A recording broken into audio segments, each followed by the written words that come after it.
ನಮಸ್ಕಾರ ರಾಜ್ಕುಮಾರ್ ಅವ್ರಿಗೆ. ನಮಸ್ಕಾರ ಉದಯ್ ಶಂಕರ್ ಅವರಿಗೆ. ಸರ್, ಕಣ್ಣಪ್ಪಂಗೂ ಜೀವನ ಚೈತ್ರಕ್ಕೂ ತಂದೆಗೂ ಮಗಂಗೂ ಇರುವಷ್ಟು ವಯಸ್ಸಿನ ಅಂತರ, ಅಷ್ಟು ವರ್ಷಗಳ ವ್ಯತ್ಯಾಸ ಇದ್ರು ನೀವು ಮಾತ್ರ ಹಾಗೇ ಕಾಣ್ತೀರಾ. ಅದರ ರಹಸ್ಯ ಏನು ಅಂತ? ಅದು ನಮಗೆ ಅರ್ಥವಾಗದೇ ಇರೋ ವಿಷಯ ಉದಯ್ ಶಂಕರ್. ಅದಕ್ಕೆ ಏನು ಹೇಳೋದಕ್ಕೆ ನನಗೆ ಗೊತ್ತಾಗೋದಿಲ್ಲ. ಈಗ ನಿಮ್ಗೆ ಅರ್ಥವಾಗಿದೆ, ಸಂಕೋಚ ಪಡ್ತಾ ಇದ್ದೀರಾ ಅಷ್ಟಂತ ನನಗನ್ಸುತ್ತೆ. ಸಂಕೋಚ ಏನಿಲ್ಲ. ಚಿತ್ರ ಪ್ರಪಂಚಕ್ಕೆ ಹೋದಾಗ ಬಹಳ ಸಣ್ಣಕೆ ಇದ್ದೆ. ನಾಟಕದಿಂದ ಹೋಗಿದ್ದೆ ನೋಡಿ, ನಾಟಕದಿಂದ ಹೋಗಿದ್ದೆ. ಅದರಿಂದ ಬಹಳ ಸಣ್ಣಕೆ ಇದ್ದೆ. ಒಳ್ಳೆ 1-2 ತಿಂಗಳು ಏನು ಕೆಲಸ ಇರ್ಲಿಲ್ಲ ನಮಗೆ. ಚೆನ್ನಾಗಿ ಊಟ, ಒಳ್ಳೆ ರಸಕವಳ ಬಿತ್ತು, ಮೈ ಬಂದ್ಬಿಡ್ತು. ಎಲ್ಲದಕ್ಕಿಂತ ಹೆಚ್ಚು ನೋಡೋ ಅಭಿಮಾನಿಗಳ ಮೇಲೆ ಪರಿಣಾಮ ಆಗುವಂತಹದ್ದು ಇದೆಲ್ಲ. ಬೇಡ್ರ ಕಣ್ಣಪ್ಪ ಆದ್ಮೇಲೆ 2ನೇ ಪಿಕ್ಚರ್ ಬಂದು ಇದು ಸೋದರಿ. ಸೋದರಿನಲ್ಲಿ ನೀವು ನೋಡಿರಬಹುದಲ್ಲ ಸೋದರಿ ಪಿಕ್ಚರ್? ನೋಡಿದೀನಿ. ಅಲ್ಲಿ ಕೌಶಿಕ್ ಅಂತ ಒಬ್ಬ ಕಲಾವಿದರು ಇದ್ದದ್ದು ಗೊತ್ತಾ? ಗೊತ್ತು. ಅವ್ರಿಗೆ ಅವರು ನನಗಿಂತ ಕುಳ್ಳು ಮನುಷ್ಯ. ಅವ್ರಿಗೆ ಹೊಲಿಸಿದ್ದ ಬಟ್ಟೆಗಳು ಅವರು ನನ್ನ ಪಾತ್ರ, ಅವ್ರ ಹೀರೋ ಅವ್ರು ಮಾಡ್ಬೇಕಾಗಿತ್ತು. ಹಾಗೇನಾಯ್ತು, ನಮ್ಮವ್ರುಗಳೆಲ್ಲ ಅಯ್ಯರು ಇವರೆಲ್ಲ ಯೋಚನೆ ಮಾಡಿ ನಾನು ಬಂದು ಆ ಸೋದರಿಗೆ ಅಣ್ಣ ಒಬ್ಬ ಬರ್ತಲ್ಲ, ರಾಘವೇಂದ್ರ ಯಾರು ಮಾಡಿದಲ್ಲ, ಆ ಪಾತ್ರ ನಾನ್ ಮಾಡ್ಬೇಕಾಗಿ ಬಂದಿತ್ತು. ಸರಿ, ಯಾವುದೋ ಒಂದು ಪಾತ್ರ ಮುಗಿಸೋತಾನೆ ಮುಖ್ಯ ಅಲ್ಲಿ. ಆಮೇಲೆ ನಾನು ಇವರೆಲ್ಲ ಸೇರ್ಕೊಂಡಿದ್ರು. ಮುತ್ತರಾಜು ಬೇಡ್ರ ಕಣ್ಣಪ್ಪ ಮಾಡಿ ಹೀರೋ ಆಗಿ ಮಾಡಿ ತಿರುಗಿ ಸೆಕೆಂಡ್ ಹೀರೋ ತರ ಆಗೋಗುತ್ತಿದ್ದು, ಅದ್ರಿಂದ ಅವನೇ ಮಾಡ್ಬಿಡ್ಲಿ ಅಂತ ಹೇಳಿ ಅವ್ರಿಗೆ ಹೊಲಿಸಿದ್ರಲ್ಲ ಉಡುಗೆ ತೊಡುಗೆ ತಗೊಂಡ್ಬಂದು ನನಗೆ ತೆಗೆದಾಕಿದ್ರು. ಹೇಗಿರುತ್ತೆ ಅದು. ಆಮೇಲೆ ನಾನು ನಮ್ಮ ಪಾರ್ವತಿ ನಾವೆಲ್ಲ ಹೋಗಿ ಕೂತ್ಕೊಂಡು ಆ ಚಿತ್ರನ ಇಲ್ಲಿ ನೋಡಿದ್ವಿ, ಎಲ್ಲಿ ಶಿವಾಜಿನಲ್ಲಿ. ನೋಡಿದಾಗ ತುಂಬಾ ಇತ್ತು ಜನ. ಇಂಟರ್ವ್ಯೂಲ್ ಅಲ್ಲಿ ಗೊತ್ತಾಯ್ತು ಜನಕ್ಕೆ ರಾಜ್ಕುಮಾರ್ ಹೊರಗಡೆ ಬರಬೇಕು, ರಾಜ್ಕುಮಾರ್ ಬರಬೇಕು, ರಾಜ್ಕುಮಾರ್ ಮುಖ ತೋರಿಸಬೇಕು ಅಂತ ಎಲ್ಲ ಕೂಗ್ಕೋತಾ ಇದ್ದಾರೆ. ನನಗೆ ಹೆದರಿಕೆ, ಎಲ್ಲಿ ಬೈತಾರೋ ಏನೋ, ಈ ತರ ಅವತಾರ ಇದೆಲ್ಲ ಪಡೆಯೋರೆ.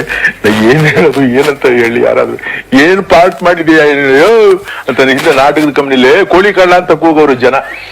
ಏನಾದ್ರು ಹೆಚ್ಚು ಕಮ್ಮಿ ಪಾರ್ಟ್ ಮಾಡೋರು ಯಾರು ಹೆಚ್ಚು ಮಿಸ್ಟೇಕ್ ಮಾಡಿದ್ರೆ ಕೋಳಿ ಕಳ್ಳ ಅಂತ ಕರೆಯೋರು. ಆ ತರ ಏನಾದ್ರು ಕರಗಿದ್ಬಿಟ್ರೆ ಏನಪ್ಪ ಮಾಡ್ಲಿ ಅಂತ ನನಗೆ.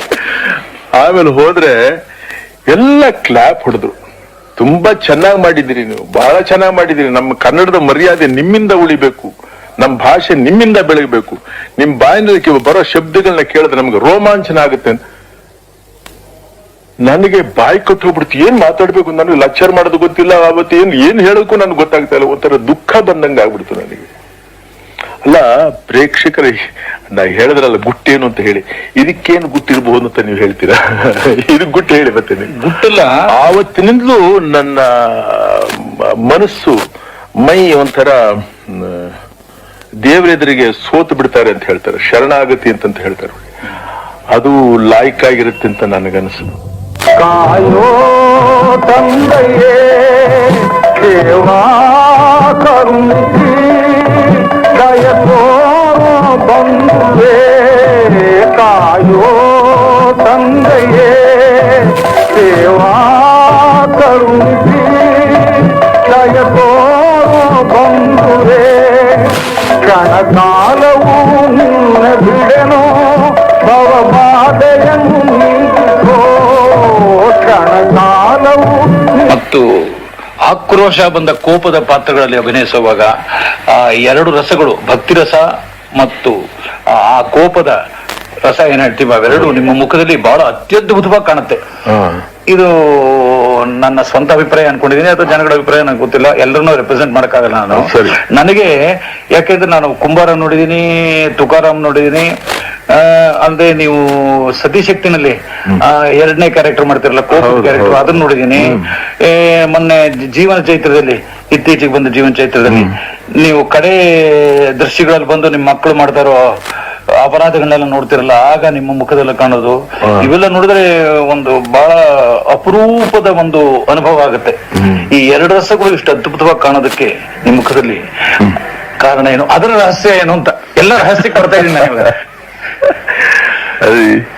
ಏನೋ ಯಾವುದೋ ಒಂದು ಶಕ್ತಿ ನೂಕುತ್ತೆ ನಮ್ಮನ್ನ ಅಷ್ಟೇ ಅಂತ ಕಾಣುತ್ತೆ. ನನಗೆ ಸಾಕಾಗಿತ್ತು, ಬೇಡ ಇನ್ನು ಸಾಕು, ಜನಗಳ ಅಪೇಕ್ಷೆ ಹಾಗೂ ಇದ್ದೇ ಇದೆ. ಈ ಅಪೇಕ್ಷೆ ಇರುವಾಗಲೇ ಸರಿದು ಬಿಟ್ರೆ ತುಂಬಾ ಚೆನ್ನಾಗಿರುತ್ತೆ ಅಂತ ನನ್ನ ಆಸೆ ಇದ್ದಿದ್ದು. ಅದು ನನ್ನ ಆಸೆ ಹಾಗೆ ನೆರವೇರಕ್ಕಾಗ್ಲಿಲ್ಲ. ಎಲ್ರು ನೀವುಗಳೆಲ್ಲ ಸೇರ್ಕೊಂಡು ನೀವು ಮಾಡ್ಲೇಬೇಕು ಅಂತಂದ್ರಿ, ಒಂದು ತಯಾರು ಮಾಡಿಕೊಟ್ರಿ. ನೀವೆಲ್ಲ ಸೇರ್ಕೊಂಡು ನೂಕಿದ್ರಿ. ನನಗೂ ಸ್ವಲ್ಪ 2-3 ವರ್ಷಗಳ ನಂತರ ಸ್ವಲ್ಪ ಭಯ ಕೂಡ ಆಯ್ತು. ಆರಂಭದಲ್ಲಿ ಕ್ಯಾಮ್ರಾ ಮುಂದೆ ನಿಂತ್ಕೋಬೇಕಾದ್ರೆ ಅಂತೂ ನೆರವೇರ್ ಹೋಯ್ತು ಒಟ್ನಲ್ಲಿ ಅಷ್ಟೇ. ಈ ಬೇಡ್ರ ಕಣಬದಲ್ಲಿ ಕ್ಯಾಮರಾ ಮುಂದೆ ನಿಂತಿದ್ದಕ್ಕಿಂತ ಭಯ ಜಾಸ್ತಿ ಆಯ್ತು ಇದರಲ್ಲಿ. ಹೆದರಿಕೆ ಸಾಧಾರಣ ಎಲ್ಲಾ ಚಿತ್ರದಲ್ಲೂ ಇದ್ದೇ ಇರ್ತದೆ ನನಗೆ. ಆ ಧೈರ್ಯ ಏನೋ ಒಂದು ಎಲ್ಲ ಮುಖಕ್ಕೆ ಎಲ್ಲ ರಂಗುಗಳೆಲ್ಲ ಹಾಕೊಂಡು ಬಟ್ಟೆ ಬರಿಗಳೆಲ್ಲ ಹಾಕೊಂಡು ಹೋಗುವಾಗ ಏನೋ ಒಂದು ಯೋಚನೆ ಮಾಡ್ಕೊಂಡು ಹೋಗ್ತೀವಿ, ಹೀಗಿದ್ರೆ ಚೆನ್ನಾಗಿರುತ್ತೇನೋ, ಹೀಗ್ ಮಾಡ್ಬೇಕೇನೋ ಅಂತ ಹೋದಾಗ ಅಲ್ಲಿ ಹೋದಾಗ್ಲೇ ಏನೋ ಒಂದು ರೀತಿಯಾದ ಬದಲಾವಣೆ. ಯಾವುದು ಕಷ್ಟ ಅಂತ ನಾನು ಅನ್ಕೊಂಡಿರ್ತೀನಿ, ಹೇಗೆ ಇದು ಮಾಡೋದು, ಯಾವ ರೀತಿ ಇದನ್ನ ಅಭಿನಯಿಸೋದು, ಹೇಗೆ ಮನಸ್ಸಿಗೆ ಹಾಕೊಳ್ಳೋದು, ಹೇಗೆ ಇದರ ಭಾವ, ಹೇಗೆ ಇದರ ರಸಾನುಭವ ಹೇಗೆ ಅಂತಂತ ನಾವು ಇಲ್ಲಿ ಮಾತಾಡ್ತೀವಿ ನೋಡಿ ಇಷ್ಟು ಸುಲಭವಾಗಿ, ಅಲ್ಲಿ ಹೊಳೆಯೋದಿಲ್ಲ ಏನು. ಅದೇ ನನಗೆ ಆಶ್ಚರ್ಯ ಇವತ್ತವರೆಗೂ. ಏನಪ್ಪಾ ಅಂತಂದ್ರೆ ಇದ್ಯಾವುದು ತಗೊಂಡೋಗಿ ನನ್ನ ಈ ತರ ನೂಕುತ್ತಲ್ಲ, ಎಲ್ಲೋ ನಿಲ್ಸುತ್ತಲ್ಲ ಅನ್ನುವಂಥದ್ದು ಅದೊಂದು ಪ್ರಶ್ನೆಯಾಗಿ ಉಳಿದಿದೆ ನನ್ನ ದೃಷ್ಟಿನಲ್ಲೇ ಪ್ರಶ್ನೆಯಾಗಿ. ಆ ಗುಟ್ಟು ಮಾತ್ರ ಯಾರ ಕೈನಲ್ಲೂ ಅರ್ಥ ಮಾಡ್ಕೊಳಕ್ ಆಗಲ್ಲ. ಅರ್ಥ ಮಾಡ್ಕೊಳಕ್ ಆಗಲ್ಲ ಅಂತ ಹೇಳ್ಬಿಟ್ಟು ದೇವ್ರು ಮಾಡಿದಾಗುತ್ತೆ ಹೇಗೋ ಅಂತ ಅನ್ಬಿಟ್ಟು ಹೋಗೋದು ಅಲ್ಲ, ಪ್ರಯತ್ನ ಅಂತೂ ಬೇಕೇ ಬೇಕು. ಆಗದು ಎಂದು ಕೈಲಾಗದು ಎಂದು ಕೈ ಕಟ್ಟು ಕುಳಿತರೆ, ಆಗದು ಎಂದು ಕೈ ಕಟ್ಟು ಕುಳಿತರೆ ಸಾಗದು ಕೆಲಸವು ಮುಂದೆ. ಮನಸೊಂದಿದ್ದರೆ ಮಾರ್ಗವು ಉಂಟು, ಕೆಟ್ಟದೆ ಇರಬೇಕೆಂದು ಆಗದು ಎಂದು ಕೈಲಾಗದು ಎಂದು ಕೈ ಕಟ್ಟಿ ಕುಳಿತರೆ ಸಾಗದು ಕೆಲಸವು ಮುಂದೆ. ಪ್ರಿಯತೆ ನೀವು ಸಂಪಾದನೆ ಮಾಡಿದಿರಾ, ಇದರ ರಹಸ್ಯ ಸ್ವಲ್ಪ ಹೇಳ್ತೀರಾ? ಎಲ್ಲ ರಹಸ್ಯವಾಗೇ ಇದೆ. ನೀವು ಅದೇ ಆ ರಹಸ್ಯ ನಾನೇ ಹುಡುಕ್ತಾ ಇದ್ದೀನಿ, ನನಗೆ ಸಿಕ್ಕಿಲ್ಲ ರಹಸ್ಯ ಏನು ಅಂತ. ಹೇಳಿದ್ನಲ್ಲ, ಈ ತಂದೆ ತಾಯಿಗಳದ್ದು ಬಹಳ ಮುಖ್ಯ ಅಂತ ಹೇಳಿ ಅವರು ನಮಗೆ ತೋರಿಸಿದ ಮಾರ್ಗದರ್ಶನ ಇದೆಯಲ್ಲ, ಅದು ಬಹಳ ದೊಡ್ಡದು. ಪ್ರತಿಯೊಂದರಲ್ಲೂ ಭಯ, ಭಕ್ತಿ. ಭಯ ಅಂತ ಒಂದಿದ್ದ ಮೇಲೆ ಜೊತೆನಲ್ಲಿ ಭಕ್ತಿ ಇದ್ದೇ ಇರುತ್ತೆ, ಭಕ್ತಿ ಇದ್ಮೇಲೆ ಜೊತೆನಲ್ಲಿ ಭಯ ಇದ್ದೇ ಇರುತ್ತೆ. ಇವೆರಡೂ ಇದ್ದಾಗ ಪ್ರೇಮ ತಾನೇ ಉತ್ಪತ್ತಿ ಆಗುತ್ತೆ ಅಲ್ವಾ? ನೀವೇನೋ ಭಯ ಭಕ್ತಿ ಅಂತ ಹೇಳಿ ನಮ್ಮನ್ನ ಹೆದರಿಸ್ತಾ ಇದ್ದೀರಾ. ಕೇಳಿದ ಪ್ರಶ್ನೆಗೆ ನೇರವಾಗಿ ಉತ್ತರ ಹೇಳ್ತಾ ಇಲ್ಲ. ಕಡೆಯದೊಂದು ರಹಸ್ಯ ಕೇಳ್ತೀನಿ, ಅದನ್ನ ಕರೆಕ್ಟ್ ಆಗಿ ಹೇಳಿ. ಹತ್ತರಲ್ಲಿ ಒಂದು ಮಾತು ಮುತ್ತು ಅಂತಾರೆ ಯಾರು ಮಾತಾಡುವಾಗ. ನೀವು ಮುತ್ತಿಗೆ ರಾಜ, ಮುತ್ತು ರಾಜ, ನಿಮ್ಮ ಮಾತೆಲ್ಲ ಮುತ್ತು ಅಂತ ನನ್ನ ಸ್ನೇಹಿತರು ಹೇಳ್ತಾರೆ. ಅದರ ರಹಸ್ಯ ಹೇಳಿ. ಇದು ಕಡೆ ರಹಸ್ಯ, ಇದ ಸಾಲಲ್ಲ ಅನ್ಸಿದ್ರೆ ಇನ್ನೊಂದು ಕೇಳ್ತೀನಿ ಆಮೇಲೆ. ನನ್ನ ಹೆಸರೇ ಮುತ್ತರಾಜು ಅಂತ ಹೇಳಿದ್ರಲ್ಲ, ನಮ್ಮ ಅಪ್ಪಾಜಿ ಬಹಳ ಪ್ರೀತಿಯಿಂದ ಇಟ್ಟ ಹೆಸರು ಇದು, ಮುತ್ತರಾಜು ಅಂತ ಹೇಳಿ. ಮುತ್ತರಾಜು ಅಂದ್ರೆ ಅರ್ಥ ಏನಪ್ಪಾ ಅಂದ್ರೆ ಮುತ್ತೆತ್ರಾಯ. ಸಾಧಾರಣ ನನ್ನ ಅಭಿಮಾನಿಗಳಿಗೆ ಇವೆಲ್ಲ ಗೊತ್ತಿರುತ್ತದೆ. ಮುತ್ತೆತ್ತಿ ನಮ್ಮ ಕನಕಪುರದ ಹತ್ರ ಇದೆಯಲ್ಲ, ಹನುಮಂತರಾಯ. ಆ ಕಾಲದಲ್ಲಿ ನಮ್ಮ ಅಪ್ಪಾಜಿ ನಾವು ಹುಟ್ಟೋದಕ್ಕಿಂತ ಮುಂಚೆ ಅಲ್ಲೆಲ್ಲೋ ಮುತ್ತತ್ತಿ ಹತ್ರ ಅಂಕಣಾಪುರ ಅಂತ ಒಂದು ಊರಿದೆಯಂತೆ. ಆ ಅಂಕಣಾಪುರದವರೊಬ್ರು ಹೀಗೆ ಈ ಮುತ್ತತ್ತಿ ಅಂತ ಇದೆ, ಇಲ್ಲಿ ಹೋಗ್ಬಿಟ್ಟು ಆ ಸ್ವಾಮಿ ದರ್ಶನ ಮಾಡಿದ್ರೆ ಮಕ್ಕಳಾಗ್ತಾರೆ ಹಾಗೆ ಅಂತ ಹೇಳಿ ನಮ್ಮ ತಾಯಿಯವ್ರನ್ನ ಕರ್ಕೊಂಡೋಗಿ ನಮ್ಮ ಅಪ್ಪಾಜಿ ಅಲ್ಲಿ ಸೇವೆ ಮಾಡಿದ್ರಂತೆ. ಸೇವೆ ಮಾಡಿದಾಗ ಒಳ್ಳೆ ಈ ರಾಮನವಮಿ ಸಂದರ್ಭದಲ್ಲಿ ಹುಟ್ಟದ್ನಂತೆ ನಾನು. ಸರಿ, ಯಾವಾಗ ನಾನು ಹುಟ್ಟದ್ನ ಮುತ್ತರಾಜು ಅಂತ ಹೆಸರಿಟ್ರು. ರಾಜ್ಯವಿಲ್ಲ, ಪ್ರಜೆ ಇಲ್ಲ, ರಾಜಣ್ಣನವರು ಅಂತ ಹೇಳ್ತಾರಲ್ಲ, ಹಾಗೆ ಆತರ ನಮ್ಮ ಮುತ್ತರಾಜು ಅಂತ ಹೆಸರಿಟ್ರು ಆ ಕಾಲದಲ್ಲಿ. ಸರಿ, ಆ ಹೆಸರು ನೀವು ಮಾಡೋ ಮಾತೆಲ್ಲ ಮುತ್ತನಾಗೆ ಇರುತ್ತಲ್ಲ, ಅದರ ಹಾಗೆ ಅದ ಅವನ ಅನುಗ್ರಹವೂ ಇರಬಹುದು, ನಮ್ಮ ಅಪ್ಪಾಜಿ ಆಶೀರ್ವಾದವೂ ಇರಬಹುದು ಅಂತ ಕಾಣುತ್ತೆ. ಮೇಲಾಗಿ ಅದೇ ಒಂದು ಶರಣಾಗತಿ ಅಂತ ಹೇಳ್ತೀವಲ್ಲ, ಯಾವುದರಿಂದ ನಡೀತಾ ಇದೆಯೋ ಅದಕ್ಕೆ ನಾವು ಶರಣರಾಗೋದು. ಎಲ್ಲಿಂದ ಪ್ರೀತಿ ಅನ್ನೋ ಪ್ರತಿಕ್ರಿಯೆ ನಮಗೆ ಸಿಗುತ್ತೋ ಅದಕ್ಕೆ ನಮಗೆ ಗೊತ್ತಾಗದ ಹಾಗೆ ತಲೆ ಬಗ್ಗುತ್ತೆ. ಏನಾದ್ರೂ ಒಂದು ಇಂಥವ್ರುಗಳಿಂದ ಇವರುಗಳಿಂದ ನಾವೇನೇನು ಇಲ್ಲ ಅಂತ ಅನ್ಕೋತೀವಲ್ಲ, ಎಲ್ಲ ಇದೆ ಅಂತ ಪ್ರತಿಯೊಬ್ಬರು ಹೇಳ್ತಾ ಇದ್ದಾರಲ್ಲ ಅನ್ನೋ ಭಾವನೆ ಬಂದಾಗ ಮನಸ್ಸು ಒಂಥರ ತುಂಬುತ್ತೆ. ಅದಕ್ಕೆ ಯಾವ ರೀತಿ ಅದು ಉತ್ತರ ಕೊಡ್ಬೇಕು ಅಂತ ಅನ್ನೋದು ಸ್ವಲ್ಪ ಸಿಕ್ಕಿದಾಗ ಸ್ವಲ್ಪ ಸಿಕ್ಕೋದಿಲ್ಲ, ತಡಬಡಾಯಿಸ್ತಾ ಇರ್ತೀವಿ ನಾವು. ಅದಕ್ಕೇನಪ್ಪಾ ಅಂತಂದ್ರೆ ನಮಗ್ ಗೊತ್ತಾಗದ ಹಾಗೆ ಒಳಗಡೆ ಒಂಥರ ಒಂದು ಸುಖವಾದ ಅನುಭವ ಅಂತ ಅನ್ನೋದಕ್ಕಿಂತ ಒಂದು ಸುಖವಾದ ನೋವು ಅಂತ ಹೇಳ್ಬಹುದು ಅದನ್ನ.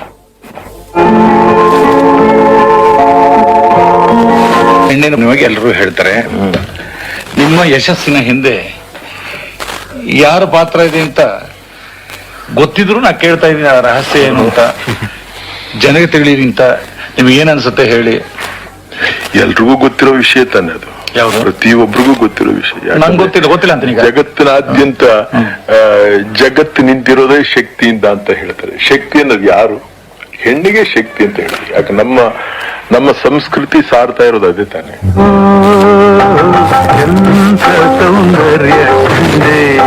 ಅವತ್ತಿನ ಚಿತ್ರರಂಗದ ಪರಿಸ್ಥಿತಿ ಹೇಗಿತ್ತು ಅಂತ ನಾನು ಕೇಳ್ತಾ ಇದ್ದೀನಿ. ಅವತ್ತಿನ ಚಿತ್ರರಂಗ ನನಗೆ ಕೂಡ ಪರಿಚಯ ಇಲ್ಲ. ಅದರಿಂದ ಅದಕ್ಕೂ ಮುಂಚೆ ನಾ ಬರೋಕ್ಕೂ ಮುಂಚೆ ಚಿತ್ರರಂಗದ ಪರಿಸ್ಥಿತಿ ಹೇಗಿತ್ತು ಅಂತ ಹೇಳಿದ್ರೆ, ಅದು ಹೇಗಿತ್ತು ಅಂತ ಹೇಳಕ್ಕಿಂತ ಮುಂಚೆ ಈ ಬರಗಾಲ ಬಂದ್ರೆ ಹೇಗಿತ್ತು, ಬರಗಾಲ ಬಂದಾಗ ಹೇಗಿರ್ತದೆ, ಇದ್ದಕ್ಕಿದ್ದ ಹಾಗೆ ಮಳೆ ಸುರಿದು ಬಿಟ್ರೆ ಹೇಗಿರುತ್ತೆ, ಹಾಗೆ ನಮ್ಮ ಪರಿಸ್ಥಿತಿ ಬರಗಾಲ ಬಂದ ಪರಿಸ್ಥಿತಿ ನಮ್ದು. ಯಾವ್ದು ಚಿತ್ರರಂಗಕ್ಕೆ ಹೋದಾಗ ಅದ್ರ ಪರಿಸ್ಥಿತಿ ಅದು ಹಾಗೆ ಹೀಗೆ ಅನ್ನುವಂಥದ್ನ ವಿಮರ್ಶೆ ಮಾಡುವಷ್ಟು ಶಕ್ತಿ ನಮಗೆ ಇರ್ಲಿಲ್ಲ ಅವಾಗ. ಒಟ್ನಲ್ಲಿ ನಮ್ಗೆ ಜೀವನಕ್ಕೊಂದು ಒಳ್ಳೆ ದಾರಿ ಸಿಕ್ತಲ್ಲಪ್ಪ, ಸಿನಿಮಾದಲ್ಲಿ ಪಾಠ ಮಾಡ್ತಾ ಇದ್ದೀನಲ್ಲಪ್ಪ ಅನ್ನೋದೊಂದೇ ಒಂದು ಸಂತೋಷ ಅವಾಗ. ಇಲ್ಲ, ನಾನು ಬಂದಾಗ್ಲೂ ಬರಗಾಲ ಇದ್ದಾಗಿತ್ತು, ನೀವ್ ಬಂದಾಗ ಇನ್ನು ಅದಕ್ಕೂ ಜಾಸ್ತಿ ಇರ್ತೇನೆ. ಏನಪ್ಪಾ ಅಂದ್ರೆ ಹೊಟ್ಟೆ ತುಂಬಾ ಅನ್ನ, ಎರಡೊತ್ತು ಒಳ್ಳೆ ಮೃಷ್ಟಾನ್ನ ಭೋಜನ ಅಲ್ವಾ. ದೇವರೇ ಇಂಥದ್ದು ಕಾಲ ಇದೆ ಅಂತ ನಾನು ಅನ್ಕೊಂಡಿರ್ಲಿಲ್ಲ, ನನಗೆ ಇಂಥದ್ದೊಂದು ಅವಕಾಶ ಕೊಟ್ಟಿಲ್ಲ ಅಂತ ಅನ್ನೋಂಥದ್ದು. ಆವತ್ತಿನ ಚಿತ್ರರಂಗ ಅಂತ ಹೇಳಿದ್ರೆ ಇದು ಕಪ್ಪು ಬಿಳುಪು ಚಿತ್ರಗಳು ಆವಾಗ ಅದೇ ಬಹಳ ಅತಿಶಯ ನಮಗೆ. ಆ ಚಿತ್ರದಲ್ಲಿ ಪಾತ್ರ ಮಾಡೋದೇ ಬಹಳ ಅತಿಶಯ. ಕನ್ನಡ ಪಿಕ್ಚರ್ಗಳು ಕೂಡ ಬಹಳ ಕಮ್ಮಿ, ತುಂಬಾ ಕಮ್ಮಿ. ಎಲ್ಲೋ ವರ್ಷದಲ್ಲಿ ಒಂದು 3-4 ಬಂದ್ರೆ ಬಹಳ ಹೆಚ್ಚಾಗ್ತಿತ್ತು. ಹೊಸದಾಗಿ ಒಂದು ಮೃಗಾನ ಕಾಡ್ನಿಂದ ಹಿಡ್ಕೊಂಡ್ಬಂದ್ರೆ ಅದನ್ನ ಪಳಗ್ಸೋದಕ್ಕೆ ತಗೊಂಡು ಬಂದಾಗದೆ ಹೇಗೆ ಆ ಕಡೆ ಈ ಕಡೆ ಬೋನ್ ಒಳಗೆ ಓಡಾಡ್ತಾ ಇರ್ತದ, ಹಾಗೆ ನನ್ನ ಪರಿಸ್ಥಿತಿ ಬೇಡ್ರ ಕಣ್ಣಪ್ಪನಿಗೆ. ನನ್ನ ಹಿಂದ್ ಗೊತ್ತಿಲ್ಲ, ಮುಂದ್ ಗೊತ್ತಿಲ್ಲ. ಕ್ಯಾಮ್ರಾ ಎದುರಿಗೆ ನಿಂತ್ರೆ ಮಕಾಯಿಕವಾಗ ಜಾಸ್ತಿ ಇದು ಸ್ಟೇಜ್ ನಲ್ಲಿ ನಿಂತ್ಕೊಂಡು 4 ಕಾಣಿ ಪ್ರಭುಗಳಿಗೆ ಕಾಣಿಸ್ಬೇಕಲ್ಲ ಅಂತ ಹೇಳ್ಬಿಟ್ಟು ಮಕಾಯಿಕ ಜಾಸ್ತಿ ಎಕ್ಸ್ಪ್ರೆಷನ್ಗಳೆಲ್ಲ ಕೊಡ್ತೀವಲ್ಲ, ಆತರ ಕೊಟ್ಟಾಗ ಸಾರ್ ಹಾಗೆಲ್ಲ ಮಾಡ್ಬೇಡಿ, ಕಮ್ಮಿ ಮಾಡ್ಕೊಳ್ಳಿ, ನಿಮ್ ಭಾವನೆ ಏನಿದ್ರು ಮನಸ್ಸಿನೊಳಗಿರ್ಲಿ, ಮಖದಲ್ಲಿ ಹೆಚ್ಚಾಗಿ ತರಬೇಡಿ, ಬಹಳ ಅವಲಕ್ಷಣವಾಗಿ ಕಾಣುತ್ತೆ ಅಂತ ಹೇಳ್ತಾ ಇದ್ರು. ಆಮೇಲೆ ನನಗೆ ನೆನ್ಸ್ಕೊಂಡ. ಆಮೇಲೆ ಮೈಕ್ ಮುಂದಿಟ್ಟಾಗ ಈಗ ಮೊನ್ನೆ ನಮ್ ರಾಮನಾಥನ್ ಅವ್ರು ಹೋಗ್ಬಿಟ್ಟಲ್ಲ ಪಾಪ, ಅವರು ಅದ್ರಲ್ಲೇ ಮೊದಲನೇ ರೆಕಾರ್ಡ್ ಅಂತ ಅವರು ಡೈಲಾಗ್ಸ್ ಎಲ್ಲ ಅವ್ರು ರೆಕಾರ್ಡ್ ಮಾಡ್ತಾ ಇದ್ರು. ಸ್ಟೇಜ್ ಮೇಲೆ 4 ಕಾಣಿ ಪ್ರಭುಗಳಲ್ಲಿ ಯಾರಪ್ಪಳೆ ಅಂತ ಕೇಳ್ಬೇಕು, ಆ ತರ ಕೂತ್ಕೊಂಡು ಮಾತಾಡ್ಬೇಕಾಗಿತ್ತು ಆ ಕಾಲದಲ್ಲಿ. ನಾವ್ ಅದೇ ತರ ಇಲ್ಲಿ ಮಾತಾಡಿದ್ರೆ, ಸಾರ್ ಕಾದು ಪೋಯಿಡ್ಚಿ ಸಾರ್ ಅಂತಂದ ಅವರು. ಸಾರ್ ಕಾದು ಪೋಯಿಡ್ ಕೊಂಚ ಮೊಳ್ಳ ಪೇಸ ಸೊಲ್ಲುಂಗ ಸಾರ್ ಅಂತ. ನನಗೆ ತಮಿಳು ಬರೋದು ಸ್ವಲ್ಪ ಎಮೋಷನ್ ಎಲ್ಲ ಇರ್ಲಿ, ವಾಯ್ಸ್ ಅನ್ನ ಕಮ್ಮಿ ಮಾಡ್ಕೊಳ್ಳಿ, ಮೈಕ್ ಇಟ್ಟಿದ್ದಾರೆ, ಸ್ವಲ್ಪ ಬೇಸ್ ಇರ್ಲಿ ವಾಯ್ಸ್ ಅಲ್ಲಿ, ಪಿಚ್ ಹೊಟ್ಟೋದ್ರೆ ಬಹಳ ಕಷ್ಟ ಆಗುತ್ತೆ ಅಂತ ಈ ತರ ಎಲ್ಲ ನಮ್ಗೆ ಅಡ್ವೈಸ್ ಮಾಡಿ. ಒಳ್ಳೆ ಸಿನಿಮಾ ನಂಬ್ಕೊಂಬದಲ್ಲಪ್ಪ, ಏನಪ್ಪ ಮಾಡೋದು, ಈ ತರ ಇಷ್ಟೊಂದು ಬಲವಂತವಾಗ್ಬಿಟ್ರೆ ಎಲ್ಲಿ ಯಾಕೆ ಪಾಠ ಮಾಡೋದು ಹೇಗೆ ಆಯ್ತು ಮಾತಾಡ್ರಿ, ಇದಕ್ಕೆಲ್ಲ ಇಷ್ಟೊಂದು ಇದಾಗ್ಬಿಟ್ರೆ. ಆಮೇಲೆ ನಮ್ ಸಿಂಹವರೆಲ್ಲ ಹೇಳೋರು ಹೀಗೆ ಕಣ ಇದ್ರು ಟೆಕ್ನಿಕ್ಕು ಅಂತ ಹೇಳ. ಜೊತೆಲಿ ಪಂಡ್ರಿಬಾಯಿ ಅವ್ರು ಇರೋರು ನೋಡಿ, ಅವರು ಎಂಥವ್ರಪ್ಪ ಅಂತ ಹೇಳಿದ್ರೆ ಆ ಕಾಲದಲ್ಲಿ. ಅದಕ್ಕೆ ಇವತ್ತಿಗೂ ಆಕೆ ಬಗ್ಗೆ ಯಾಕೆ ಜನಕ್ಕೆ ಎಲ್ರಿಗಲ್ಲೂ ಒಂದು ಪೂಜ್ಯ ಭಾವನೆ ಆಕೆ ಮೇಲಿದೆ ಅಂತ ಅನ್ನೋದಕ್ಕೆ ನನಗೆ ಇಂಗ್ಲಿಷ್ ಬೇರೆ ಬರೋದು. ಈ ಫಾರ್ವರ್ಡು, ಲೆಫ್ಟು, ರೈಟು, ಬ್ಯಾಕು ಇವೆಲ್ಲ ಹೇಳೋರಲ್ಲ. ಲಿಟಲ್ ಫಾರ್ವರ್ಡ್ ಪ್ಲೀಸ್ ಅಂತಂದ್ರೆ ಏನ್ ಅನ್ನಲ್ಲಪ್ಪ ಇವನ್ ಮನೆ ಕಾಯುವಾಗ, ಏನೋ ಫಾರ್ವರ್ಡ್ ಅಂದ್ರೆ ಏನಂತ ಅವ್ರಿಗೆ ಗೊತ್ತಾಗೋಯ್ತು. ನಾವು ಬಂದ್ರೆ ಸ್ವಲ್ಪ ಮುಂದಕ್ಕೆ ಬನ್ನಿ ಅಂತ ಮೆತ್ತಿಗೆ ಹೇಳೋರು.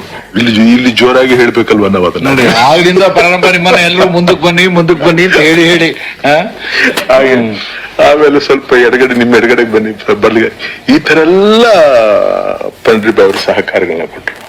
ಬಹಳ ದೊಡ್ಡತನದ ಹೆಂಗಸು ಅಂತ ಹೇಳ್ಬೋದು ಪುಣ್ಯಾತಿಗಿತ್ತಿ.